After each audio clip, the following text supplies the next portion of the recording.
తెలంగాణ తల్లి విగ్రహావిష్కరణ కార్యక్రమానికి రావాలని కేసీఆర్ కు ప్రభుత్వం తరపున ఆహ్వానం అందింది. మంత్రి పొన్నం ప్రభాకర్ ఎర్రవల్లి ఫామ్ హౌస్ లో కేసీఆర్ ను కలిసి ఆహ్వానించారు. ఈ సందర్భంగా పొన్నం ప్రభాకర్ బృందానికి లంచ్ ఏర్పాటు చేశారు కేసీఆర్. ఉద్యమ నాటి జ్ఞాపకాలను గుర్తు చేసుకున్నారు.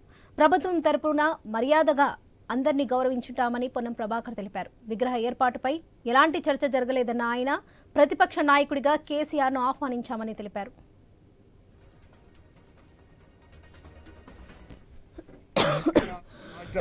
పక్షాన ఉదయము మన గవర్నర్ గారిని కలిసి 9వ తేదీ నాడు తెలంగాణ తల్లి విగ్రహ ఆవిష్కరణ డాక్టర్ బిఆర్ అంబేద్కర్ గారి సచివాలయంలో శంకుస్థాపన దానికి సంబంధించినటువంటి ప్రారంభోత్సవం చేసుకునే సందర్భంగా రమ్మని ఆహ్వానించినాం.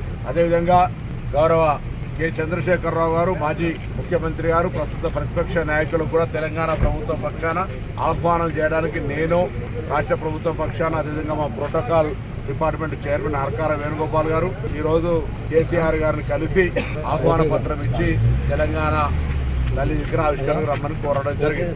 సందర్భంగా తెలంగాణ తల్లికి సంబంధించినటువంటి విగ్రహావిష్కరణ కాబట్టి ప్రభుత్వం పక్షాన మర్యాదగా మాకుండేటటువంటి సమాజంలో తెలంగాణ వారిని అందరినీ కూడా గౌరవించుకోవాలనే ఉద్దేశంతో అందరినీ కూడా